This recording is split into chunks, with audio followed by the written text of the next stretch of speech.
Today's rate of pay is not as competitive as the state salaries offered by the courts in the 1980s and the 90s, and this compensation landscape adds yet another layer of difficulty to our efforts to attract and retain top-tier talent. Georgia Chief Justice Michael P. Boggs warns of continued shortages in the court system workforce during his State of the Judiciary address to the General Assembly. Good evening. Welcome to Lawmakers on this 17th day of the Georgia legislative session. I'm Donna Lowry in Atlanta. We're going to spend the show digging into many of the issues the Chief Justice addressed. 3 members of the Senate Judiciary Committee, all of them lawyers, are on the show, including the Republican chairman. The Democratic committee members joining us are also leaders in the minority party, in the Senate. We'll get their take on the state of the judiciary. Also, 2 years ago, Georgia created the first military retirement income tax exemption in state history. But that's not all the state leaders want to do to recognize both retired and active military in Georgia. Joining me in the studio is a lawmaker who will discuss a couple of bills in the works. First, we'll head to the Gold Dome where our Sarah Callis filed this report. Hi, Donna. Lawmakers from both chambers joined together to hear the Georgia Supreme Court's annual State of the Judiciary address. Chief Justice Michael P. Boggs led the line of Supreme Court justices into the joint floor session today, where he spoke about the state of the state's judiciary system and thanked the many people who contribute to it. To all of these judicial system professionals who make our judicial system work, thank you on behalf of all of the judges of this state. While he praised their efforts and said the state of the judiciary was strong in general, the rest of his message was a bit more cautionary. Across our state, there are deficits in the numbers of court reporters, prosecutors, public defenders, court staff, and even sheriff's deputies. Just as it is critical to have enough doctors, nurses, and teachers to adequately deliver health care and education services to our citizens, so too must Georgia have enough law enforcement and public safety officers, lawyers, and court staff professionals to effectively and efficiently keep the wheels of justice turning. Boggs said that increased funding, as well as higher salaries in all aspects of the legal system, will be needed to have a healthy, functioning court system in the future. Today's rate of pay is not as competitive as the state salaries offered by the courts in the 1980s and the 90s, and this compensation landscape adds yet another layer of difficulty to our efforts to attract and retain top-tier talent. We must reckon with the fact that this trend depletes our pool of seasoned legal professionals and necessitates time-consuming recruitment and training efforts for their replacements. And the inability to retain and train new court reporters could be a major problem. Fewer new reporters are going through the process to become licensed. This means there won't be new ranks to replace the outgoing ones. And without enough court reporters to meet the demand, trials and other proceedings will slow once again. He also spoke of the growing threat of violence directed at judges. Over the last few years, there have been several alarming attacks on judges in the U.S. that have made national news. No doubt these attacks and threats are meant to intimidate and influence courts away from serving as fair and impartial arbiters of justice. The Chief Justice spoke of some recommendations that could make legal professions safer. For example, proposed legislation to require state and local governments to keep confidential the personal identifying information of judges. A proposal already passed or in the works in 31 other states, and a protection that could easily be expanded to cover other elected officials. The committee work also includes training that Director Chris Wigington and his staff at the Georgia Public Safety Training Center have developed along with representatives from all classes of courts. Chief Justice Boggs discussed the growing legal deserts in certain parts of the state and some provisions made to counter the problem. I'm proud to announce that last fall, my colleagues and I on the Supreme Court voted to revise the rules governing provisional admission to the practice of law, which included for the first time a provision and a process for spouses of active duty service members. This new provisional admission will offer them greater certainty. It'll save them considerable time and cost also as they continue their legal careers. He warned about the increasing use and effects of AI on the legal system and needed improvements in IT security. But it wasn't all bad news. Judicial circuits across Georgia are now reporting an average 11% decrease in pending serious violent felony caseloads. This is significant progress. particularly given the growth of our other ongoing and interwoven challenges affecting our judges' efforts to move dockets. Also today, the House gave its approval to the mid-year budget. The budget adds $5 billion to the original fiscal year 2024 budget.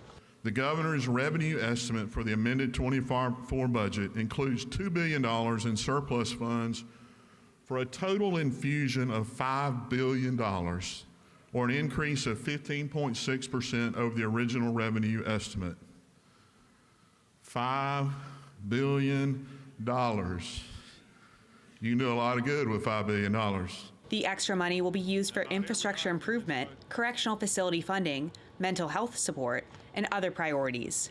And the House passed a bill that would allow the opioid reversal drug Narcan to be available in vending machines. Drug use is happening. What we're doing is, as long as somebody's alive, there is hope that we can get them off drugs. If they're dead, there's no hope. This bill expands our ability to give hope to people who are doing drugs and get into medical emergencies. At a press conference this afternoon, Republican leaders in both the House and Senate announced changes to the state's tax credit programs. We're making good investments. We want to make sure those investments are receiving and creating jobs in our state, in our local communities, but for the very best return on investment that we can possibly receive, because at the end of the day, that's our job, and that's what we're about. They said tax credits for high-tech data storage will sunset. Leaders also announced new requirements to qualify for the Georgia Film Tax Credit.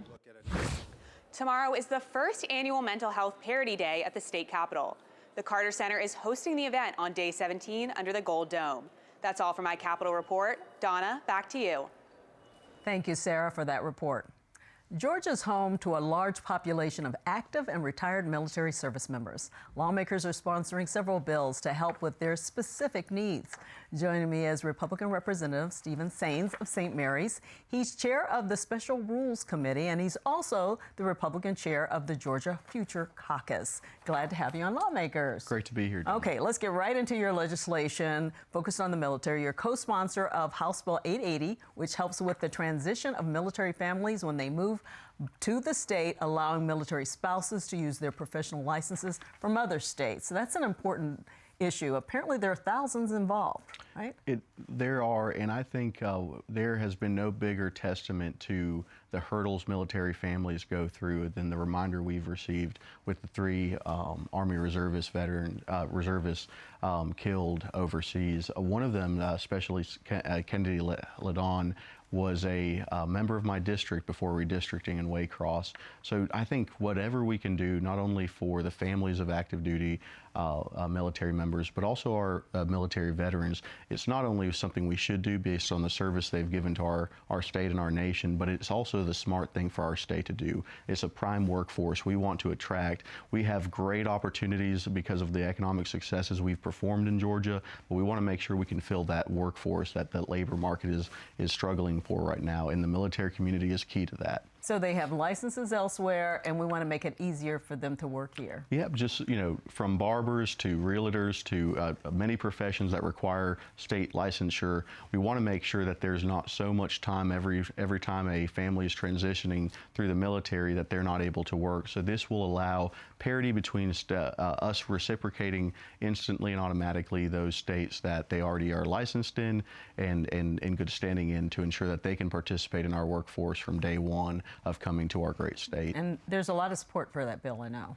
There is, and I've been really happy to work with Representative Bethany Ballard on it, the lead sponsor of it. She was a former spouse to a military member, and she knows the subject well. And I'm proud to represent Kings Bay Naval Submarine Base as part of my district. So it's a great partnership in ensuring that Georgia is the best place to do business, and Georgia is the best place for a military family to live. Okay, let's get to your other bill. It deals with tax tax credits in military zones, HB 1020. Yeah, HB 1020 is a unique way to look at how we utilize the military opportunity zone tax credit. Right now, it's being well utilized, and it's something that our Economic Development Department in Camden County, our Joint Development Authority, brought to me, and it was the issue of we don't want to penalize private property opportunities to utilize this tax credit, because right now you have to be a publicly owned property to utilize the credit. So think of development authority parks. So what we're doing here is also allowing for those businesses that are applicable in where there's a military garrison, military base, that they can utilize this tax credit. And it's not big industry. You only need 2 employees to be eligible for this tax credit. So all the way from small business to big business, we want to ensure that our military communities have pathways for our veterans and for all our citizens in those communities to live, work, and thrive. Okay.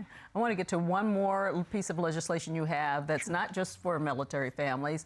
Talk about HB 1022, the Colton McNeil Act. Thank you for asking. So Colton was a young 2-year-old when his incident happened in Camden County. Our former Senator Sheila McNeil dropped the legislation, and she's no longer serving in the House. So it was something I am really privileged to work on. We added her name to the bill as to make sure her legacy is intact with that as well. But looking at when there's an abuse of a disabled child, that is a particular burden and travesty to that family, but to ourselves as conscious citizens. So what we're doing here is increasing the penalties of child abuse and neglect if that individual is a disabled minor. Yeah, and Colton was nonverbal and just 2 years old and abused. Yeah, and he is still thriving today. His mother has been a great advocate for this legislation, and we look forward to making sure that we are penalizing the perpetrators of those kind of heinous crimes to the extent that they deserve to be. Okay. Well, thank you so much for coming on and talking about your bills. I really appreciate that, especially as a former military brat. All right. Thanks so much. Appreciate it. Well, immediately after the speech by Chief Justice Boggs, our Capitol correspondent Sarah Callis spoke to the chairman of the Senate Judiciary Committee, Brian Strickland. She started by asking his reaction to the State of the Judiciary message. We talk all the time about access to certain critical fields in our state, such as access to health care, making sure we have teachers well paid, and of course access to public education. But equally as important is access to our courts. You know, for someone that's been injured in an accident, for someone that's being sued that needs their day in court, a victim of a crime, when it faces you and you have a family law issue, a probate court issue, at that point you realize how important it is to have access to our courts. And is there any legislation coming through the Judiciary Committee related to access to courts? Yeah, so in particular, there's a judicial pay bill that's currently in the House. There's also a retirement bill that I'm carrying in the Senate that deals with retirement plans for judges, and then the pay bill obviously deals with pay for judges. And it's important, again, as we look at all these different issues, you're never going to see somebody campaign on giving more money to judges, putting more money into courts. But we got to make sure we have the right people in place in our courtrooms to make sure we have fair administration of justice. And so we have to look at this from a big perspective, not just judges, but also prosecutors, public defenders, court reporters, everyone in the court, to make sure we're paying people in a competitive way, to make sure that all of the spokes and the wheels of justice can keep turning as they work together. And you're hopeful that that will address some of the workforce issues that Justice Boggs mentioned? Yes, and again, workforce issues aren't unique for the courts. We see that all the time, and it's something I've also worked on when it comes to access to primary care and mental health services in rural Georgia. But at the same time, we need more people working in every corner of our state. And our part at the state level is to do what we can to incentivize people to work underserved areas, to fully fund those that are providing services, those who can't afford services in areas, and also to make sure that we're paying people adequate salaries, so we won't have all these openings in prosecutors' offices, all these openings in public defenders' offices. Again, if you've been charged with a crime, you want your day in court, you have a family law matter, a custody matter with a kid, divorce, you're a victim of a crime, you understand how important it is to make sure you have your day in court. All those pieces have to come together to make sure that we have justice flowing in our courts, that way cases can move. And is there any legislation planned to address the threats against judges that Justice Boggs mentioned? So Justice Boggs mentioned a panel that he's put together to study the issue, and so I have not seen any legislation yet, but there's a couple things we're looking at. One of the things, of course, is a broader bill that we have in the Senate right now dealing with doxing and also dealing with swatting, something we've heard a lot about. It's not just unique threats when it comes to those that are judges. And you're also going to see, I think, a bill that's going to look at the idea of whether or not we can keep addresses, personally identifying information for certain people like judges offline as well. And is there anything that you're surprised did not come up during his address? The only thing I'll say is Chief Justice Boggs has worked a lot, and along with the Judicial Council and really everybody associated with our judicial system, on some big reforms. You know, years ago, criminal justice reform is something that our judiciary led on. And especially the last few years, mental health reform, our leadership of Speaker Rawson as well, has been a big issue that our judiciary has led on. And so I'm really proud of the policy that comes from this branch of government. Again, working with other branches, come together. They're in the trenches. They see in courtrooms around our state what happens when we don't have adequate mental health services in our state, and they brought that issue to us here at the state level, and they continue to study that and give us more feedback as what else we can do to make Georgia a better state when it comes to providing mental health services. And is there anything else you'd like to add before we wrap up?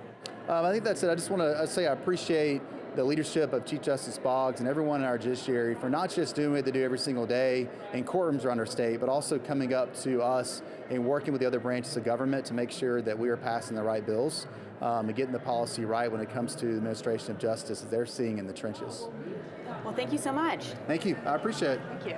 My thanks to Capitol correspondent Sarah Callis for that interview with the Republican chairman of the Senate Judiciary Committee, Brian Strickland. Coming up, 2 Democratic senators are here to give us their take on the state of the judiciary message, so stay with us. Lawmakers is made possible by Georgia Farm Bureau. With over 80 years of helping everyone understand the importance of agriculture in our state. After all, ag is Georgia's #1 industry. Food and fiber production represents over $74 billion in output of Georgia's strong economy. The Georgia Farm Bureau legislative team works to represent producers across Georgia at the state capitol during the session and year-round. Georgia Farm Bureau, the voice of Georgia farmers. People put their faith in PBS because they know that it is constantly delivering quality. It covers the whole of the United States. It's a free and independent media. We go where the viewers are.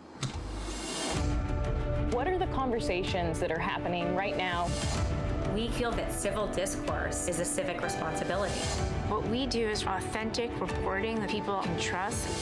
You give time so you can hear voices on all sides of an issue. This is the place that people turn to for stories that matter. And they know that when they walk away, they will have learned something about the world around them. That's why this makes PBS important for daily life and, in the end, our world.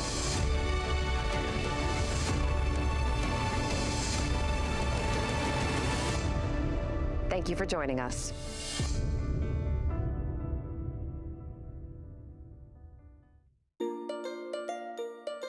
Community.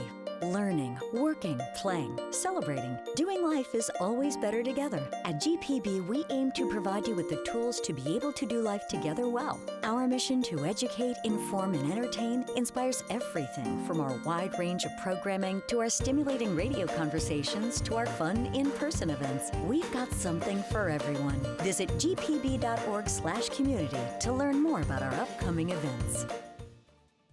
Welcome back to Lawmakers. I'm Donna Lowry. We're going to continue talking about the state of the judiciary message with 2 Democratic senators who are also attorneys. They're both members of the Senate Judiciary Committee. We just heard from the Republican chairman of that committee, Brian Strickland. Senator Elena Parent is from Atlanta. She is the Senate Minority Caucus Chair. And Senator Harold Jones II of Augusta is the Senate Democratic Whip. Thanks for coming on the show, both of you. Thanks. So I want to start with giving everybody an idea, the audience an idea of the themes from Chief Justice Michael P. Boggs, his speech this morning.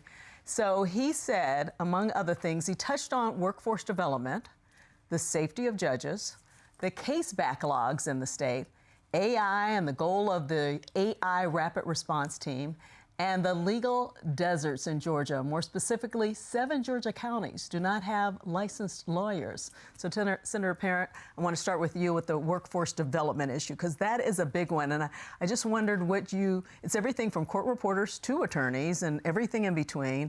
What have you seen in your work when it comes to that? Well, I think one of the things that it's important to note here is that the situation that we heard from Justice Boggs with salaries that are not competitive with the private sector and, significant numbers of unfilled positions throughout not just the judicial system, but also with a lot of sheriff's deputies and other law enforcement professionals. All that is very much parallel with what we hear from a lot of other state agencies. So when I hear about that, and we can say, of course, access to justice and to the courthouse is a critically important function of government. But when I heard Justice Boggs' speech, I couldn't help think of all the parallels there are to significant turnover, unfilled positions, and low salaries, honestly, that are making that problem worse throughout state government. Yeah. In your take, same thing? Absolutely the same thing. That is something that we also deal with in Augusta and your metro areas too, is making sure that you can attract quality people to these particular positions. And as the Justice said, it's all connected, quite frankly. So when you start talking about court reporters, he gave a great example that you have everybody ready in court, but then there's no court reporter, you can't go forward. Interpreters, that's also something that's really big. He laid it out from court reporters to prosecutors to defense attorneys.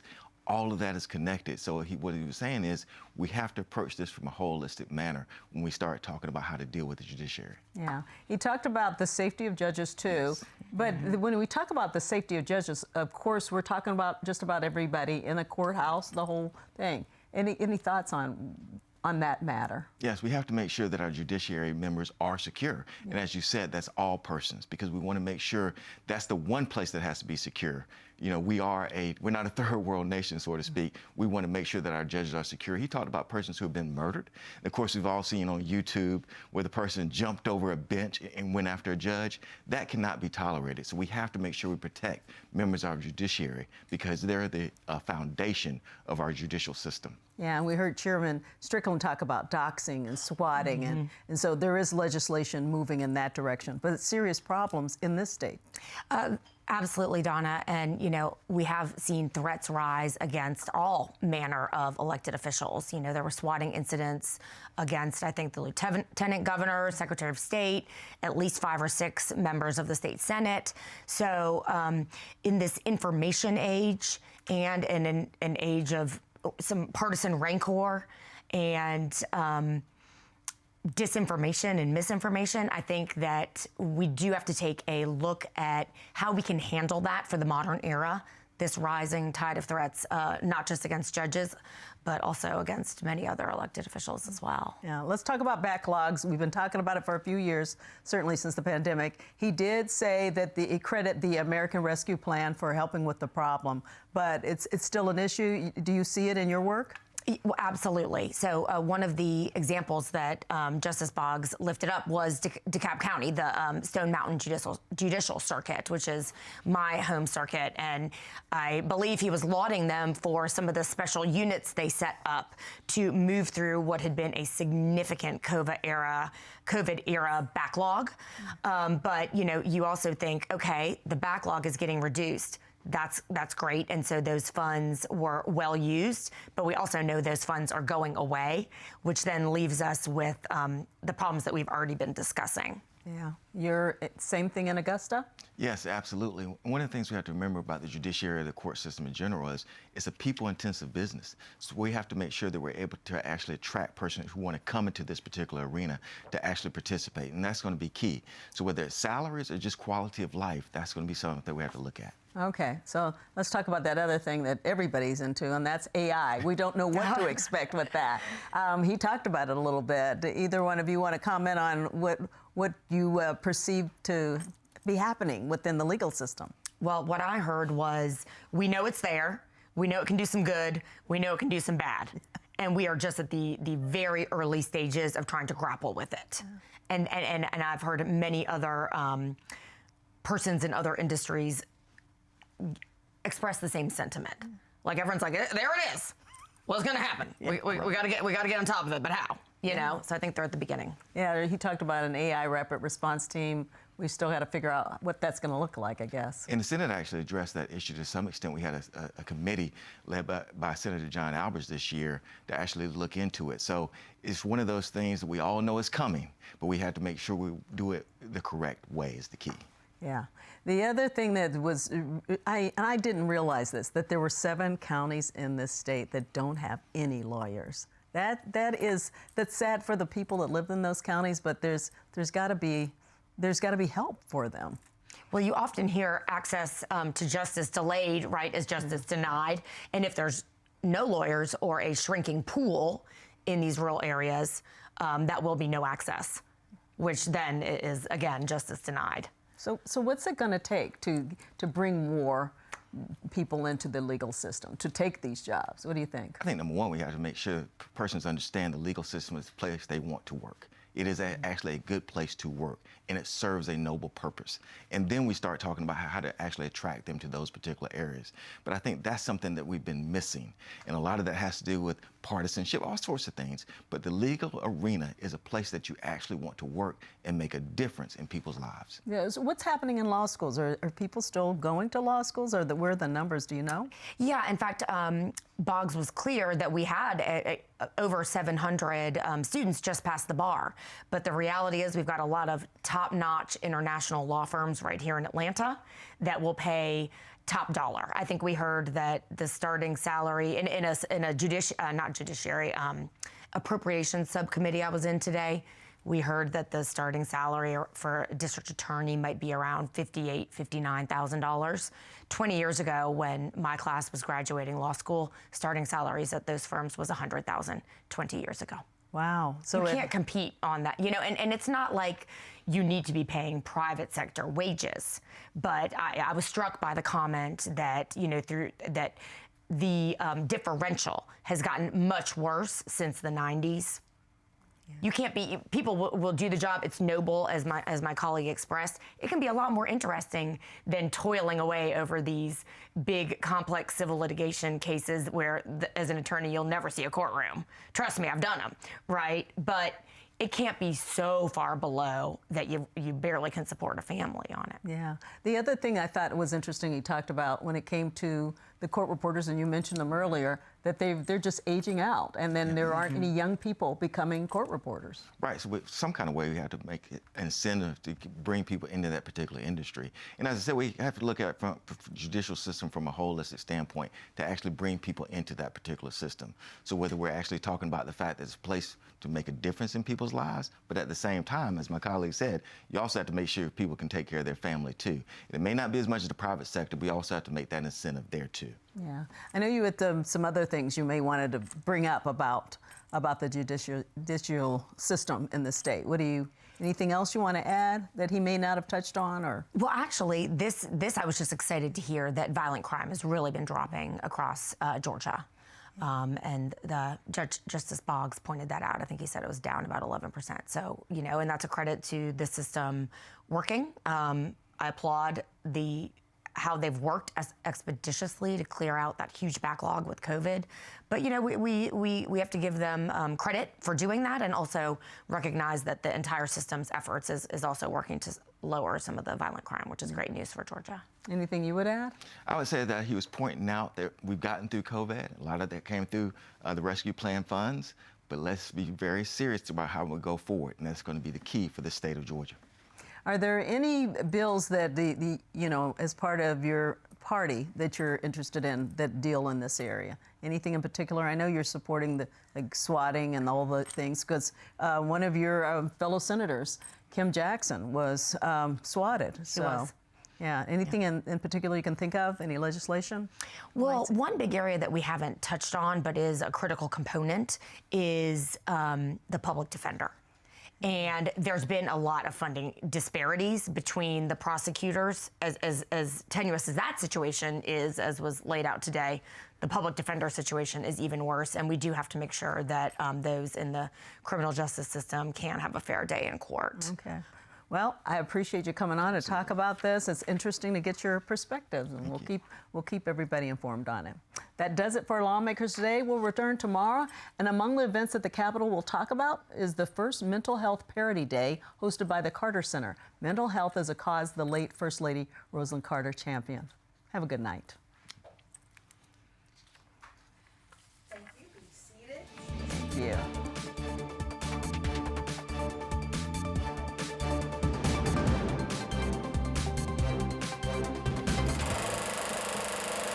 Thank you.